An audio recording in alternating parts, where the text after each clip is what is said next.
Бүгін жымға 5 июнь эфирда Соба телевидениесі. Отна информацион студиясында мен Райля Галявина эшлейм. Хайырлы кеш, программабызның мөһим темалары турында кыскача. Жәй тулы куәтті хужалыклар тірлік азығы хәзерләүгә кірішті. Тайсырның 100 жыллығына районыбызда 100-нче бала булып, Газиз Хабиб Рахманов исеме теркәлде. Соңгы кыңгырау җырдагыча соңлап һәм компьютер эшеннән шыңлады. Хәзер барысы турында да тулырак, авыл хуҗалыгында чәчү эшләрен тамамлау белән игенче механизаторлар тирлек азыгы әзерли башлады. Явым-төшем булмаганда вакытында җыеп алу ашыктыра. Бу көннәрдә без җаваплыгы чикләгән игенче җәмгыятенең басу кырларында булып кайттык. Тулырак киләсе сюжетта. Біз келгенде игенче җәмгыяте механизаторлары яшел азыкка арыш урыны тамамлап киләйде. Хәзер иң кулай вакыт. Бер атнадан инде соң булырга мөмкин. Һәр үткән көн азыкның туклыклыгын киметә. Яшел үләннең үскәнен көтеп торудан мәгънә юк. Түбән Утар авылы ягындагы очы-кырые күренмәгән бу басу 119 гектар майданны били. Уңышка килгәндә барлыгы 28750 ситнер яшел азык кайтты чокырга. 3 чокыр салынды. Урожайга килгәндә безнең урожай уртача чыкты 146 ситнер 1 гектарыннан. Басулар төрле булды. 176 ситнер чыккан басу да булды, 100 ситнер чыккан да булды. Хәзерге моментта хуҗалыкта люцерна уруга кирештек. Барлыгы 100 гектар люцерна урынды. Уруда 2 чапкыш катнаша. Шушы басуны бетергәч, люцернаны дәвам итеп китәбез. Люцерна 550 гектарлы басудан җыелачак. Белгечләр бу культураны уруны иртәнге сәгатьләрдә үк башларга киңәш итә. Бу үз чиратында төштән соң яшел массаны базларга салу мөмкинлеге бирә. Булай эшләгәндә үлән массасындагы каротин микъдары 40-50%-ка артыграк була. Синаж салганда яшел массаның дымлылыгы 55-60% булырга тиеш. Механизаторлар тәҗрибәле, вакытның да, техниканың да кадерен беләләр. Иртәнге якта эшкә керешкәнче тимер атларының түзүклеген тикшерү беренче урында. Ягуар 830 комбайнын егәрләүче Фәнил Галиев бу бригадада беренче елын эшли. Моңарчы Соба җәмгыятендә хезмәт куйган. Майларын карап, пычакларын кайрап, аннан сулар салып, шайтып пешереп итәбез. Техник каравыздырып. Saat 6'da basуда bulabız ertə bilən. Kiş bilən texnika bitkənçə bunda basуда bulabız. Фәнил абыйның комбайны урган яшел масса Илхам Галиевның Т-150 тракторы арбасына урнашып бара. Алар ел әйләнәсе руль артында, кышкы чорда да эшсез тормыйлар. Кыш көне кар көрәтәбез инде авылларда. Җәй көне менә җирләр эшкәртеп, синажларга чыгып, синаж таптатып, шайтып эшләп йөрибез инде. Комбайн диткәнегезне дә беләбез. Әйе, Акрос дигән 530 комбайн бар. Анда 87 елларда эшли башладым инде мин. Менә нәрсә мастерская эченнән чыгардык аны. Ремонтка төшеп куйдык инде. Армиядан кайтканнан бирле. Әйе, армиядан кайтканнан бирле шушы техника арасында инде короче. Ни өчен техника сайладыгыз? Жаңа шушы техника нишәтәсең инде, бер нишәтә алмый. Җирдә эшлисе килә бит. Конвейер бер үзлексез эшләп тора, азык запасы көн сайын сизелерлек тулылана. Бу эштә 9 һәм 5 метрлы 2 ургыч катнаша. 2 Ягуар комбайны, ташуга 6 КАМАЗ машинасы, 4 трактор җәлеп ителгән. Яңа техника белән тәэмин ителештә яхшы. Яңа техникаларга килгәндә язлыкта безгә яңа Silver 522 дигән чәчкече кайтты. Аның белән чәчүне исән саугына башкарып чыктык. Азык әзерләүгә килгәндә инде безнең бер яңа пресс алынды. Печән прессарга PRF80 дигән 2 жатка кайтты безнең. Берсе ЖВН, берсе ЖЗБ. Яңадан кайтты 2 печән җыйгыч. Шуның белән быелга яхшы карманы әзерләп бетерер булып дип торабыз инде. Игенчелеләрнең тагын бер горурлыгы ул Динар Газизов. Әтисе эзеннән килүче яшь механизатор, һөнәре буенча иң яхшысы республика бәйгесендә җиңеп, көз көне Германияга стажировкага китәчәк. Хуҗалыкта төрле яшьтәге кешеләр инде безнең. Аның бар өлкән яшьтәге 35 ел колхозда эшләгән, шулар арасында яшьләр дә бар. Безнең хуҗалыкта Газизов Динар дигән яшь механизаторларның берсе. Ул безнең 35 яшьтәге механизаторлар арасында Казанда лучший по профессии конкурсында катнашып, беренче урынны алды. Һәм аны шулның уңайыннан Германияга 2 айга стажировкага җибәрүгә лаек булды. Мәктәпне тәмамлагач, Саба аграр көллиятен тәмамладым. Аннан соң Казанда КНИТУны тәмамлап, техносферный безопасность факультетын авылга кайттым. Ни өчен авылга кайтырга булдыгыз, югары белем алганнан соң да? Сабада белем алганда, аграрный колледжда укыганда практикаларда монда ошады, монда калдым инде. Үзебезнең хуҗалыкта отдел кадр Зөлфир апа резюме тутырып, анкеталарын Казанга җибәргән, шуның белән бардым. Шуннан беренче урын алып кайттым. Ничегрәк хисләр, Германиягә барырга әзермесез? Германиягә барырга әзер. Дөньялар этләнеп китсә алла бирсә, барыбыз дип этләнәбез инде. Ничек күз алдына китерәсез андагы стажировканы? Бараш күрербез инде, болай әле күз алдына китереп булмый. Болай нәрсә вәгъдә итәләр? Нәрсәгә өйрәтәчәкләр сезне? Төрле промышленностьларда экскурсиялар булачак инде. Балык, анда балык үрчетү, сөт буенча тагы басу эшләре була микән, анысын әйтә алмыйм. Динар гаиләсе белән Шикша авылында яши. Авыл, җиргә булган мәхәббәт аны хезмәтендә дә алдынгы итә. Гомумән, басуда ял итү дигән төшенчә юк. Авыл уңганнары һава торышының уңай булуыннан файдаланып калырга тырыша. Бирдә тиешле таләпләр дә катгый үтәлә. Ни дисәң дә, малның сәламәтлеге азык сыйфатыннан тора. Бу атна 1 июнь балаларны халыкара яклау көне белән дә истәлекле булды. Аны вазгыятькә бәйле рәвештә балалар катнашында зур чаралар оештырып уздыра алмасак та, әти-әниләр үз сабыйларына бәйрәмнәрне өйдә ясадылар. Ә менә байлар сабасыннан Хәбиб Рахмановлар өчен бу көн чын мәгънәсендә тарихи вакыйга төсмере алды. Аларның кече уллары район ЗАГС бүлегендә бу елның 100нче баласы булып теркәлеп, зур бүләкләргә ия булды. Гаиләгә аларны район башлыгы Рәис Миннаханов үзе килеп тапшырды.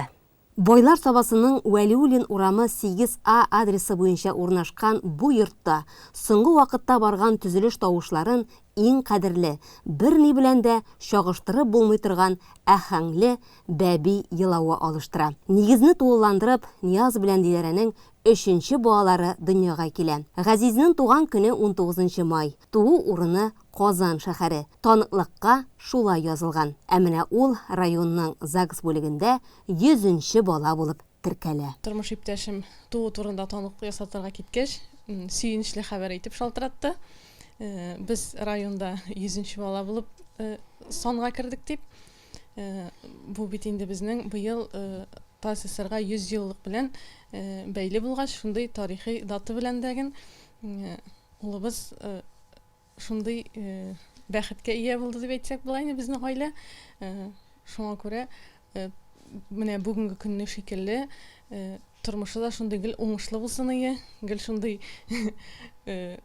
тарихи мизгелләр, сөенечле мизгелләр күбрәк булсын иде инде. Хәбиб Рахмановларның нәни уллары быелгы юбилейлар елында район тарихына кирип кала. Тайсырның 100 еллыгын бәйрәм иткән көннәрдә туып, алай гына да түгел, 100нче бала булып теркәлеп, ул Саба ел язмасын тулыландыра. Бу вакыйгага район башлыгы Рәис Миннаханов та зур әһәмият биреп, гаиләне үзе килеп котлыйсы итә. Чәчәк гөлләмәсе, татлы күчтәнәч торт, һәр хуҗабикәне бәхетле итә торган аш-су әзерләү кирәк-яраклары район хуҗасы кулыннан Хәбиб Рахмановларга күчте. Тайсырның 100 еллыгы медале исә нигез хуҗасы. Әлегә төпчек бала Газизгә атап алып киленгән махсус бүләк. Безнең бала безнең районыбызда 100нче булып регистрация ителде.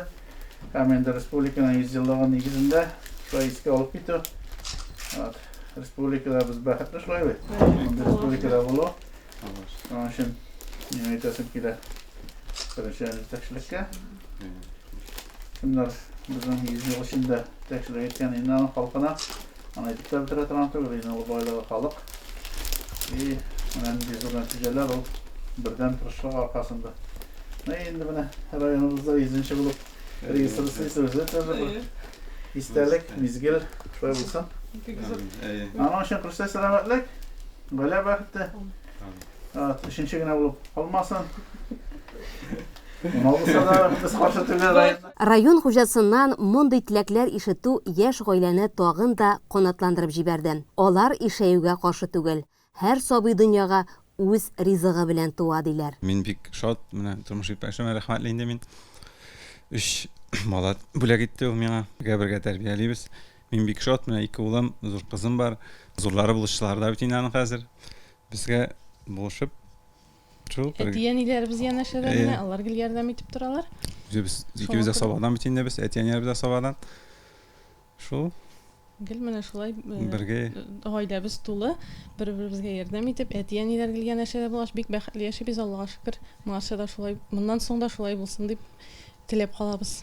Соба шәһәр җирлеге башлыгы урынбасары Расих Хәсәнов, район ЗАГС бүлеге җитәкчесе Алсу Шәһидинова да истәлек бүләкләре белән килгәннәр иде. ЮХИДИ һәм юл хәрәкәте куркынычсызлыгы дәүләт учреждениесе вәкилләре Газизгә юлларда исән-имин йөрү өчен автокресло бүләк иттеләр. Балаларның юлда йөрү иминлеге, исәнлеге дигәндә, Диләрә үзе дә зур әһәмият бирүче әни генә түгел, китап авторы да. Улы кызы кулындагы рәсемле китап нәкъ менә аның төзүендә республика балаларына таратыла. Ул нәни юлчыларны, пассажирларны юл йөрү кагыйдәләренә анда тәфсилләп төшендерә. Хәбиб Рахмановлар илгә көнгә игелекле бала тәрбияләү дигәндә төрле яклап якын киләләр. Шушы иркен йортларында һәр кемнең үз почмагы. Килгән кунаклар да аларның яшәү шартлары белән бик теләп таныштылар. Биредә һәр нәрсә уйланылган. Бүлмәләр үз теләкләре буенча матурлап җиһазландырылган. Йортны ипотека программасында катнашып,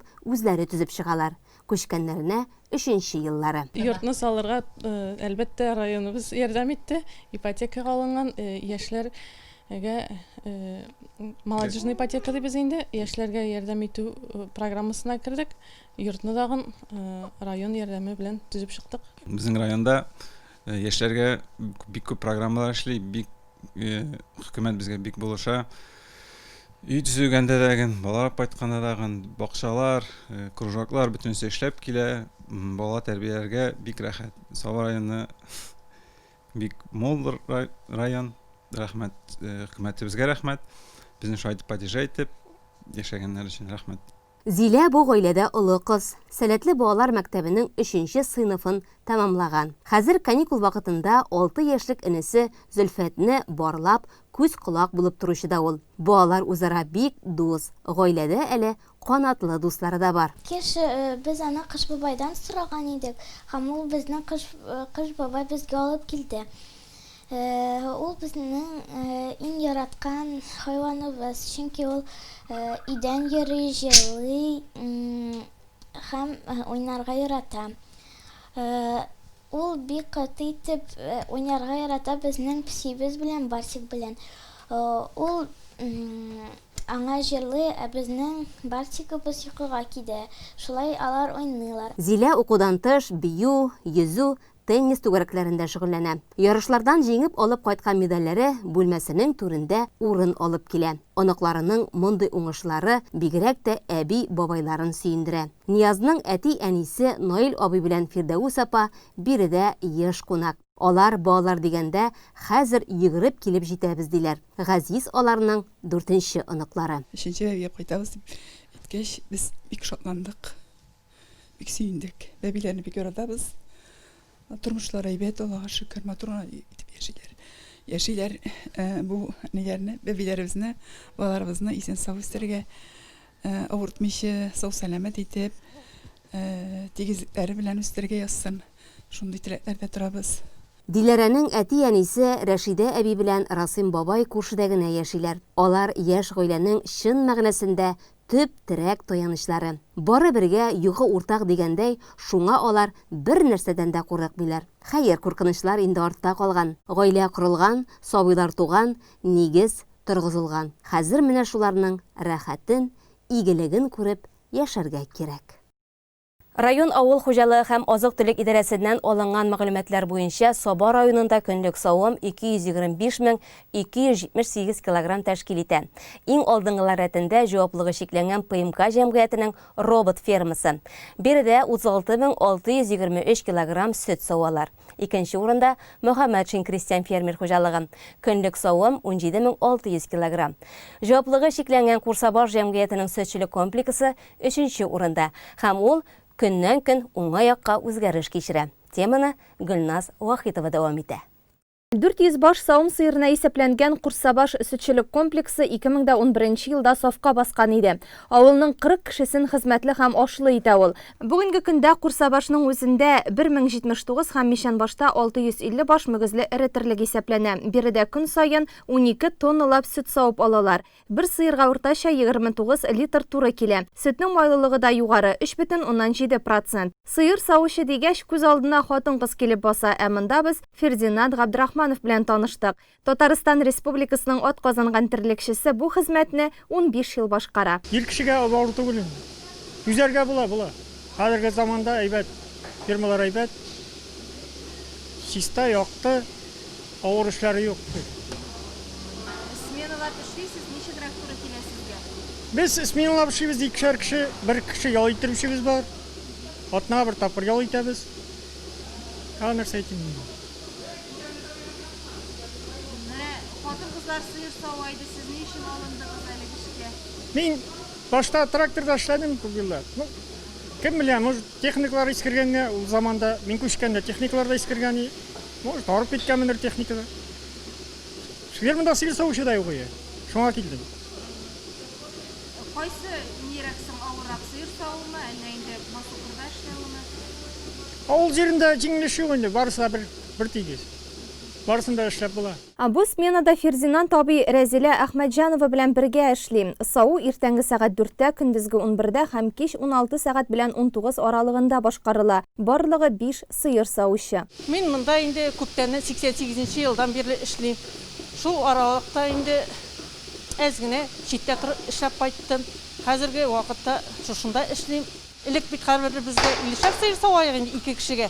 Хәзер 250 сыер савабыз менә бүген көндезге сменада 250 сыер савабыз инде. Кичке сменага тагы киләбез. Ул вакытта инде 5 группа савабыз, 400 баш сыер савабыз.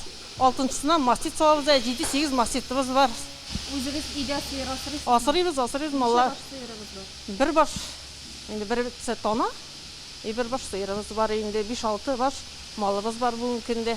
Өйдәгесенә ничек өлгерәсез? Өлгерәбез, иртә белән сәгать 3-тә торабыз инде, иртәнге сменага барасы булганда инде.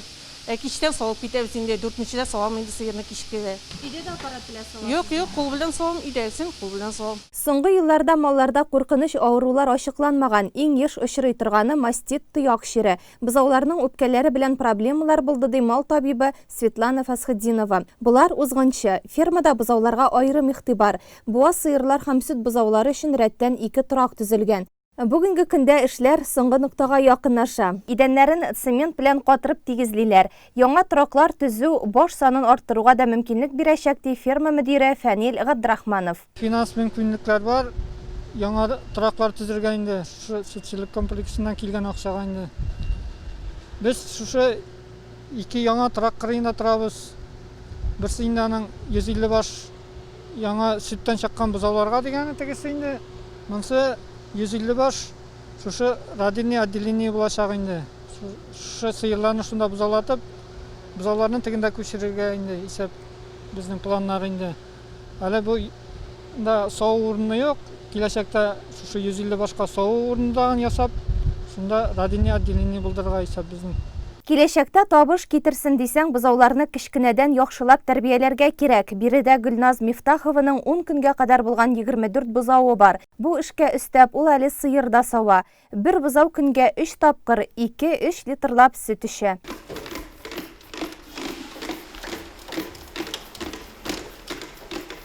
Җәйге чорда 2 айга кадәр булган 88ләп бозау урамда саф һавада тәрбияләнә. Айназ Шайнурова аларны әкренләп сөттән айырып пешәнгә ияләндерә. Зур фермалар булганда әле авыл яши. Эш урыннары бу биләмәдә көннең 1000 төрле мәшәкате булып тора. Бик тә мөһим һәм җаваплы гамәл башкаручы, ярдәмгә мохтаҗ кешеләр белән эшләүче район халыкны социаль яклау идарәсе хезмәткәрләре 8 июньдә һөнәри бәйрәмнәрен билгелиләр. Киң күңелле, игътибарлы, кеше хәленә керүчән, сабыр, әлеге шәфкать ияләре, ветераннар, инвалидлар, өлкән яшьтәге гражданнар, күп балалы гаиләләр социаль яклауга һәм дәүләт ярдәменә мохтаҗларга кыенлыкларны җиңеп чыгарга булышалар. Аларның бу гамәлләре безнең киләсе хәбәребездә дә чагыла. Балкыш халыкка комплекслы хезмәт күрсәтү үзәгенең өйгә барып социаль хезмәт күрсәтү бүлекчәсендә хәзерге вакытта 165 кеше карауда булып, аларга бер шәфкать туташы, 29 социаль хезмәткәр беркетелгән. Шулай ук өлкән буын проекты кысаларында өлкән яшьтәге кешене гаиләгә кабул итү пилот проектын тормышка ашыру буенча да эш оештырылды.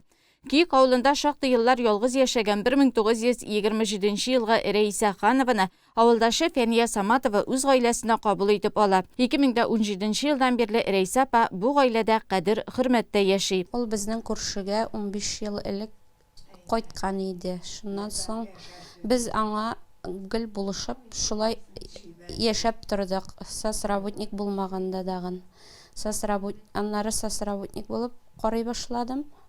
Аннары соң ул бөтенләй үзе генә торуга мохтаҗ булгач, өенә кереп гел үзе генә тора алмагач, үзебезгә алып чыгып, үзебездә карый башладык. Фәния Саматова социаль хезмәткәр булып 2008 елдан эшли. Киек авылындагы 80 яшьне узган Хаҗар һәм Фәнәҗәт әбиләр дә аны көн саен көтеп алалар. Гаиләсе дә өлкәннәрне карауда аңа ярдәм итеп кенә тора. Башка эштә эшләү мөмкинлеген булса да, аларны ташлыйсым килми инде хәзер ди Фәния. Киек авылында яшәүче Рауил абый Әхмәтов олыгайган көнендә тормыш иптәше вафат булгач ялгыз калган. Бик авыр вакытларда аңа социаль хезмәткәр Рәшидә Нуриева ярдәмгә килгән. Больницада сарада Рәшидәне очраттык та, сеңлеме мен ялгыз калдым, нишәрбез. Корыкма Рауил абый ди, законнары бар анды, сазашы чыгады. Больницадан алабыз да кәгаз, сазашыстыгы барабыз. Мен сине карым диде. Һәм дөрес әйткән, рәхмәт. Шул көннән бирле эшкерсез рәвештә үзенең әтисен караган шикелле карый менә. Мондай кеше сирәктер. Узакламый Рауил абыйга 90 яшь тулачак. Районыбыз яшьтә шул. Биек җиңүне якынайтуга да үз өлешебезне керттек ди. Җиңүгә без өлеш керттек, бәләкәй чактан. Син бүген хорон өчен нәрсә эшләдең дип лозунг язаралар емен. Очерк әйбәт еллыкта укыганда. Но аның кәгазы генә булмады ул вакытта язарга. Кәгаз юк. Газеткә язадыр юк та. Шуны шат сайын дип балалар укысын дип. Сен бүген фронт өчен нәрсә эшләдең? Нәрсә эшләгән дип уйлыйсыз? Без балалар инде. 4нче класс, 3нче класс балалары. Без ашлама өчен кош тизәк җыйнадык. Аннары инде бүтән эшләрдә эшләдек. Оркада булыштык. Үсмерләр рәтендә безне үстендереп, куандырып эшләттеләр. Рауил абый өчен социаль хезмәткәр Рәшидә Нуриева бик зур терәк. Рәшидә патырышлыгы белән өйдә дә, бакчада да тәртип, чисталык хөкем сөрә. Сәламәтлеген дә күзәтеп, даруларын да барлап тора Рәшидә апа. Гомумән, социаль хезмәткәр иң беренче чиратта өлкәннәр белән уртак тел табарга тырыша. Аларның көндәлек эш мәшәкатьләрен генә түгел, гозер үтенечләрен дә үз эсләренә алалар. Документлар, табиб белешмәләре артыннан йөрү дисеңме, больницага яки башка оешмаларга алып бару, туган сорауларны шишәргә ярдәм итү дисеңме, барсын да авырсынмый башкаралар. Рәшидә апа да хәзер инде миңа алар үземнекеләр шикелле ди. Мин 2008 елда социаль яклау бүлегенә эшкә кердем. Сокращениягә эләккәннән соң башта шәфкать туташы булып эшләдем. Менә хәзер ел ярымнан артык инде без социаль хезмәткәр булып эшлибез. Хәзерге вакытта минем карамакта 5 әби бабай бар. Аның икесе Мингәрдә яши, икесе Сабада, берсе Рауил абый инде. Милли проект нигезендә 2020 елда Балкыш халыкка комплекслы хезмәт күрсәтү үзәгенең өйгә барып социаль хезмәт күрсәтү бүлекчәсендә озак вакытлы карау, тәрбияләү системасы комплекслы чаралар күрсәтү эше оештырыла башлады. Әлеге система медицина хезмәткәрләре белән берлектә өлкәннәребезне гел күзәтү астында тотуны, социаль һәм медицина тарафыннан үз вакытында тиешле ярдәм күрсәтүне күздә тота. Быел пилот проект буларак әлеге системада һәрдаим карауга мохтаҗ булган 64 өлкән яшьтәге кеше күзәтү астына алынды. Аларга социаль хезмәткәрләр көндәлек ярдәм күрсәтсә, шәфкать туташлары атна сайын, табиб ай сайын килеп сәламәтлекләрен күзәтә. Олы Шыңар авылында яшәүче 1930 елга Миңсырур Гайфуллина социаль хезмәткәр Рәсимә Мөдәрисованың килүен сагынып көтеп ала. Миңсырур апада хәрәкәттә булуны хуп күрә, бүтән эшне дә бергәләп эшлиләр. Рәсимә минем үз кызым кебек булды, социаль хезмәткәре турында әбекәй. Үз кызым шикелле. Үз балаларым кайта дип көтеп торам. Бик әйбәт, Аллага шөкер. Бер эшкерсез сөйләшеп, бер эшкерсез эшләп яшәп ятабыз булган эшләребезне. Кибеттән әйберләребез апынып бирә. Жүгереп чыгып түбәнидән бәрәңгебез апынып бирә. Рәсимә бик булган, бик тик тормас. Аның тик торасы килми бердә. 2011 елдан социаль хезмәткәр булып эшли башлаган Рәсимә Мөдәрисова 6 әби бабайны тәрбияләп тора. Юк, минем әбиләрем бик әйбәт, әбиләрем, бабайларым бик әйбәт. Олар миңа үзенең киңәшләрен бирәләр һәр вакытта дагы. Олар бит инде тормыш иткән, тормышны беләләр. Алар үз киңәшләре белән миңа һәр вакыт ярдәм итә. Рәхмәт аларга. Социаль хезмәткәр ел әйләнәсе хезмәттә. Бәйрәмнәр һәм ял көннәре алар өчен гадәти эш көненә әйләнә. Ләкин алар һич кенә дә авырыксынмыйча, әлеге хезмәтне башкаралар. Ул инде алар өчен һөнәр генә түгел, яшәү рәвеше, рухи халәт. Быел социаль хезмәткәрләр көне илебездә 20-нче тапкыр билгеләп үтеләчәк. Соба районы халыкны социаль яклау идарәсе җитәкчесе Марсель Мәгъфур улы Хуҗинның тәбрикләве чыгарылышыбызны алга таба дәвам итә. Гомумән алсак, біз һәрберебездә социаль хезмәткәр, кеше дөньяга килгәннән бирле, дөньядан киткәнчегә хәтле ул социаль хезмәткәрнең хезмәткәр вазифасын үти дип саныйм инде мин. Но ләкин профессиональ рәвештә аны эшләүчеләр шулай ук аерым бар. Һәм безнең инде министрлыгыбыз бар, Министерство труда дип атала ул, эш, хезмәт, социаль яклау министрлыгы. Шуның министрлык вазифасы безнең йөкләнгән районыбызда социаль яклау бүлегенә, компенсация түләү бүлекчәсенә һәм инде социаль учрежденияларга. Инде килсәк, бүгенге көндәге шушы санитар эпидемиологик вазгыятькә, чыннан да без быел социаль хезмәткәрләр көнен аеруча уздырырга мәҗбүр, чөнки саклану чараларын кулланмыйча булмый. Без инде шундый кешеләр белән эшлибез, олы яшьтә, өлкәннәр, авырулар. Шуңа күрә аларга бу афәт, коронавирус дигән афәт аеруча тиергә мөмкин. Шуңа күрә сакчылык чаралары аеруча кулланыла. Әйтәсе килә инде бик зур рәхмәт безнең хезмәткәрләребез, менә бу 65 яшьтән өлкәнрәкләр белән эшлиләр, социаль хезмәткәрләребез, халыкка социаль хезмәт күрсәтү учреждениесендә безнең алар үзләренең матур гына намуслы вазифаларын башкарып киләләр. Һәм инде көндәлек менә бу безнең коронавируска каршы көрәш көннәре башланганнан бирле алар һәрбер көнне үзләренә билгеләнгән кешеләр, шулай ук социаль хезмәткәр буларак, шулай ук кайсы бер авылларда волонтер ролендә дагы үзләренең хезмәтләрен үтәп килделәр. Аларга бик зур рәхмәт әйтәсе килә. Шушы өстәмә авырлыклар аларны алга таба зур этәргеч булсын һәм бу безнең начар шартлар кабатланмасын дигән теләктә каласы килә инде. Шулай ук безнең социаль учреждениеларга килсәк, аеруча шушы эпидемиолог обстановкада аерым изоляция режимында яшәргә мәҗбүр булдылар. Бу безнең лесхоз интернат йортыбыз. Анда инде безнең 85 тәрбияләнә торган өлкәнебез яши. Аларга безнең хезмәткәрләребез сменалап эшләделәр, хезмәтен күрсәттеләр. Бүгенге көндә дә дәвам итәләр үзләренең хезмәтләрен. Бу бик авыр, чыннан да, чөнки хезмәткәр үзенең гаиләсеннән аерылырга, балаларыннан аерылырга, үзенең шәхси тормышыннан аерылырга мәҗбүр була. Шушы шартларда яшәргә интернатның эчендә бер кая да чыкмыйча, аерым йортта дип әйтик инде. Алар бик матур гына эшләп килделәр. Алар шушы хезмәтләр өчен дә бик зур рәхмәт әйтәсе килә. Югары Утар интернат балалар йортында шулай ук безнең 77 балабыз тәрбияләнә. Алар белән безнең тәрбиячеләребез, хезмәткәрләребез барысы дагы 32 кешедән алып 37 кешегә хәтле хезмәт башкардылар. Сменлап алышына хезмәтен намуслы иттереп башкарып киләләр. Бүгенге көндә дә дәвам итә бу эшләр. Аларга инде һәммәсенә дә бик зур рәхмәт әйтәсе килә.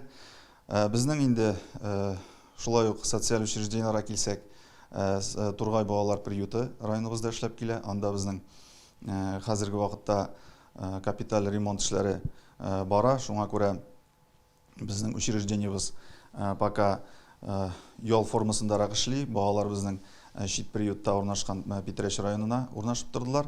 Әмма ләкин менә бу эпидемиологик вазгыять әзрәк яхшырса, алар кире кайтырлар дип уйлыйбыз инде. Һәм без ремонт эшләрен төгәлләп, яңа бинага көзгә таба күчергә дигән хыялларыбыз бар. Менә бу безнең инде шартларны яхшырту буенча дип әйтеп китәсе килә. Шулай ук безнең Балкыш автоном коммерция булмаган Шәмәрдәндә урнашкан тернәкләндерү учреждениесе дә эшләп килә. Алар шулай бүгенге көндә пока тукталып торалар, әмма ләкин без әзрәк шартлар яхшырса, халыкны кабул итәбез һәм реабилитация хезмәтен башкарырга әзер. Анда безнең 20 хезмәткәребез эшләп килә. Шулай ук бик матур гына эшлиләр. Аларны да шушы профессиональ бәйрәм белән тәбрик итәсе килә. Һәммәсенә дә исәнлек, саулык, тынычлык, гаиләләрендә зур иминлек булсын, эшләрендә зур уңышлар, тазалык һәм менә шушы безнең өлкәбездә эшләп киткән ветераннарыбызны да аерым котлыйсы килә. Алар үзләренең тырышып намуслы хезмәтләрен башкардылар бүгенге көндә ялда, лаеклы ялда, но аңа карамастан алар гел безнең белән элемтәдә торалар һәм безгә үзләренең кирәкле киңәшләрен җиткереп бергә эшләп яшибез. Шулай ук әйтәсе килә инде безнең районыбызның баш социаль хезмәткәре дип әйтик инде район башлыгы безнең Рәис Нургалич Миниханов, аңа да бик зур рәхмәтебезне әйтәсе килә, чөнки ул көн саен безнең социаль хезмәткәрләр белән әңгәмәдә, көн саен хәлләрен белешеп тора, нинди ярдәм генә кирәк дип ул бездән гел сорашып тора. Шуңа күрә ярдәмен гел тоеп яшибез. Шулай ук без даими рәвештә башкарма комитет белән эшләп киләбез. Башкарма комитет җитәкчелегенә, аның урынбасарларына да шулай ук зур рәхмәтләребезне җиткерәбез. Һәм шушы бәйрәм уңаеннан барысына дагы тынычлык, иминлек телисе килә. Без тагы да шартларыбыз яхшырсын, хезмәтебез тагын да күңеллерәк булсын дигән теләктә калабыз. Барысын дагы шушы бәйрәм белән тәбрик итәбез. Соңгы звонок, ник бераз соңламадың диеп җырларда моңаю үзенекен итте. Быел соңгы кыңгыраулар чынлап та соңлап чыңлады. 25 майда түгел, 30 майда. Мәктәп диварларын яңгыратып түгел, үй эченнән, өстәл артыннан. 2020 елның чыгарылыш сыйныф укучылары пандемия вазгыяты белән бу тантанлы вакыйганы Зон платформасында интернет шелтәреннән күзәтте. Районыбыз мәктәпләреннән 346 укучы 9-нчы, 124 укучы 11-нче сыйныфны тәмамлады. Саба гимназиясының чыгарылыш егет кызлары белән бергә без дә бәйрәм линейкасын онлайн режимда күзәттек. Киләсе сюжетыбызда тулырак шул хакта.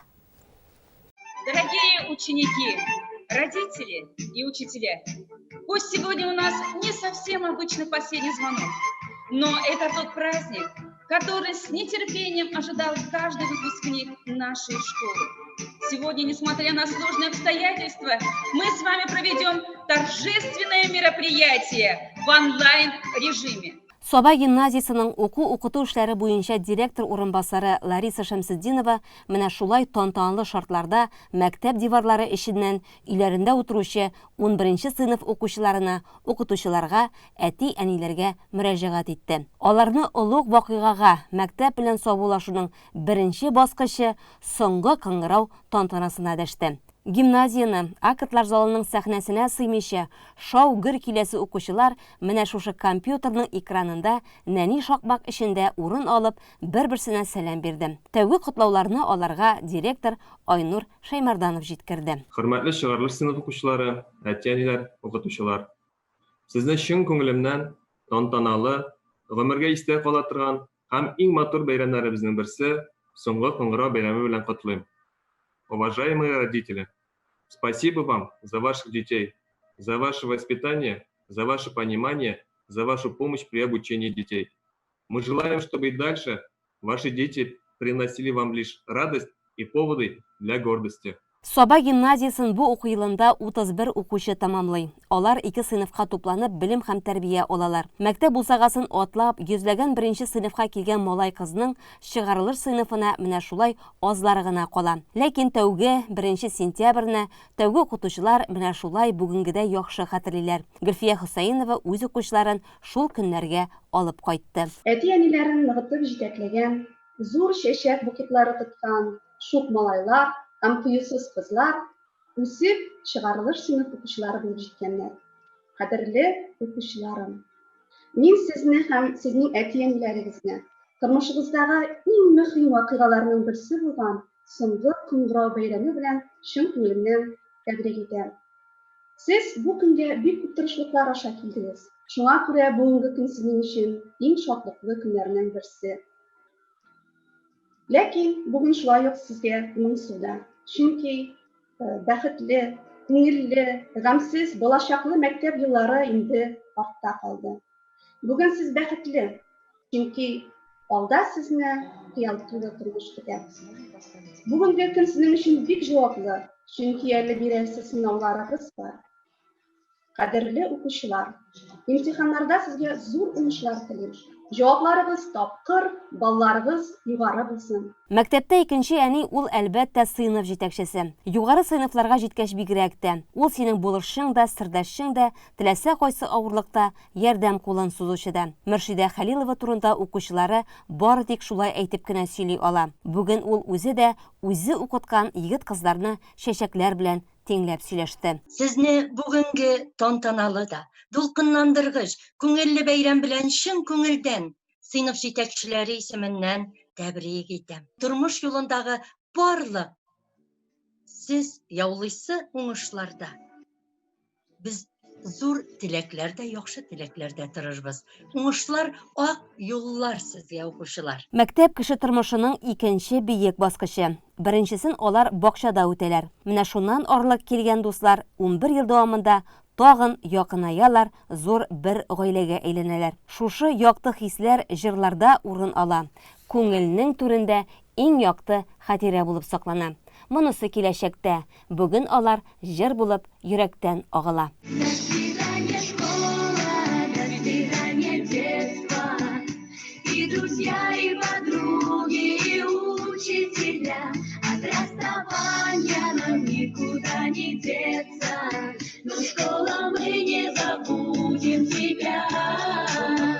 Контроль эшләр, борчылып билги көтүләр, такта янына чыгып кыюсыз җавап бирүләр. Бүгеннән тарихта кала. Ләкин шушы тәэсирләр безне әле күп еллар озата барачак. Бу укучыларның бүген компьютер каршыннан әйткән ихлас сүзләре, якты теләкләре. Учителям мы всем желаем мечты и цели, что сбывались, почаще, чтобы улыбались и жизнью просто наслаждались. Когда пришли мы в первый класс, вы нас всему учили. Прошло уже немало лет, но вас мы не забыли. Учитель первый, вам сейчас желаем счастья много. Последний наш звенит звонок. Не плачьте, ради Бога. Мы к вам еще не раз придем. Мы честно обещаем. Ну а сегодня, в этот день, вас крепко обнимаем. Мәктәп дуслыгы гомерлек, еллар белән ул тагын да ныгый. Әти-әниләр исеменнән сүз алган Фәрит Нигъмәҗанов егет кызларга шушы асылны аңларга кушты. Ул бүген үзе мәктәп белән хушлашканда моннан 26 ел элек сөйләгән шигъри юлларны хәтерендә яңартты. Не смейте забывать учителей. Они нас ждут, они следят за нами и радуются каждый раз за тех, кто снова где-то выдержал экзамен на мужество, на честность, на успех. Добрый путь, выпускники! Сейчас для вас прозвенит особенный звонок, не похожий ни на один ранее звучащий. Он как рубеж между детством и взрослой жизнью. Это последний школьный звонок. Право дать. Последний звонок предоставляется ученику 11 класса Фасхудинову Салавату. Звенит наш последний звонок, зовет сегодня нас вдаль. Но мы не пойдем на урок и скажем школе прощай.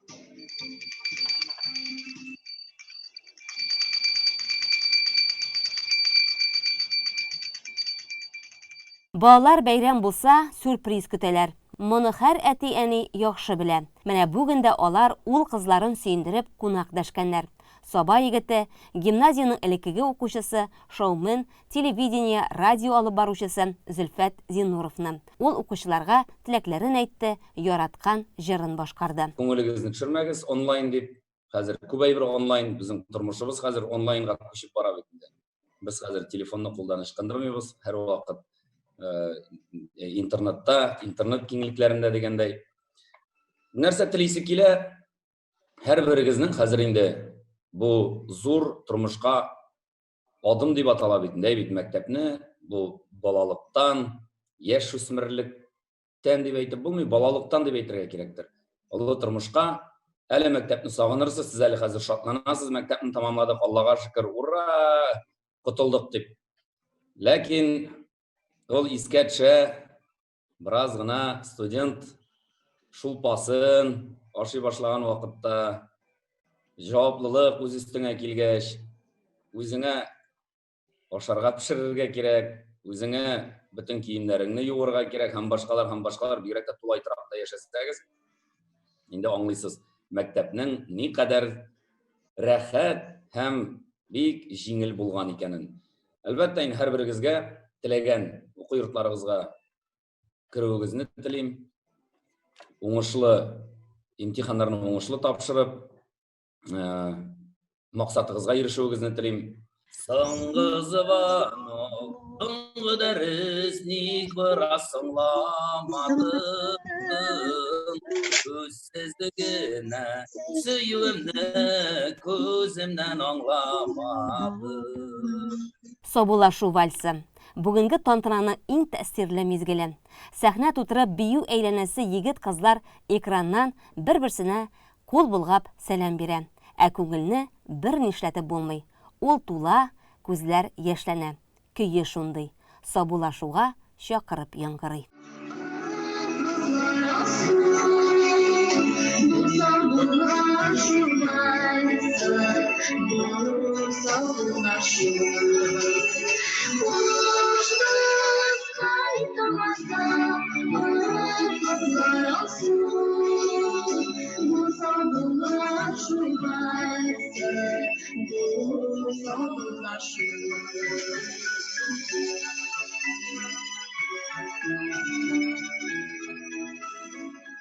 Алда сынаулар. Ул июль айы дәвамында булачак. Югары уку йортына керүче укучылар үзләре сайлап алган фәннәрдән генә бердәм дәүләт имтиханнарын тапшырачак. Быел һәр укучыда урта белемне үзләштерү буенча аттестатлы булачак. Коронавируска бәйле вазгыять тутырыклы кала. Тынычланырга әле җирлек юк. Узган атнада авыртучылар санын 65 дип сөйләсәк, бу атнада бу сан 75-кә тигезләште.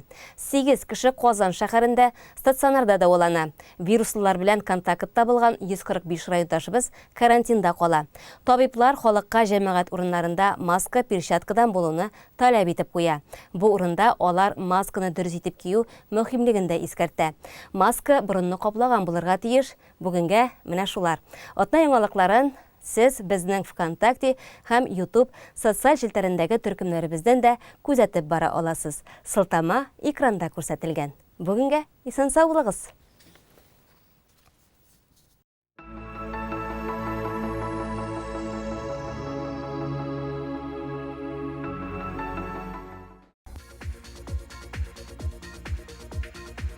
Теләче район буларак аерылып чыкканчы, Саба Төньяк районнары арасында биләмәсе буенча иң зурлардан исәпләнә.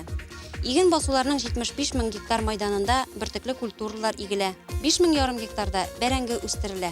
Бу елларда игенчелек тармагы зур үсеш ала дип әйтергә була. Бөртеклеләрнең 1 гектарыннан алынган уңышы 11 центнердан 17 центнерга хәтле җитә. Терлексчелек тә бер урында тапталмый. Мөгезле эре терлек саны 38 мең башка җитә. Хуҗалыкларда 11 мең сарык асрала.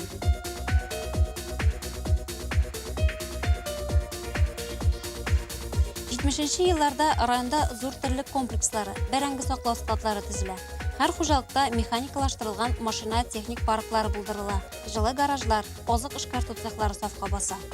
Шәмәрдәндә районара бәрәңге тияү комплексы эшли башлый.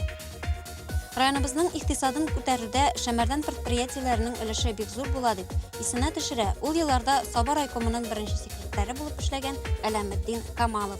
булмасын газокомпрессный станция. Шемерден Тимир юлы станциясы Ширяев Разак Ширяевич. Ит комбинат директоры Даминов Фабрикзат Даминович дөнья куйды инде. Шулай ук Саба леспромхозы, Данлыклы леспромхоз. Бу саналган хуҗалыклар республик күләмендә, союз күләмендә зур бүләкләргә лайык булдылар һәм район экономикасына зур өлеш керттеләр. Җитәкченең дәрәҗәсе халык хезмәте белән бәяләнә. Үзара килешеп, аңлашып эшләгәндә генә нинди дә булса дәрәҗәгә ирешеп була. Әләметдин Камалов та мин Саба районында эшләгән вакытта яулаган үрләр һич шиксез халыкның тырышлыгы ди. Халык белән эшләү зур югарылыкка куелган иде һәм ул уның нәтиҗәсен бирә иде. Саба халкы гадел, таләпчән һәм гадел халык белән эшләү миңа җиңел булды. Шуңа күрә ул хуҗалык культурасы күрше районнарга атап әйтәсем килми, Петряч, балык бистәсенә караганда культура, авыл хуҗалык культурасы югары иде. Саба халкы хезмәтче. Гаделсезлекне яратмый. Шуңа күрә бары тик якты истәлекләр белән генә искә алам.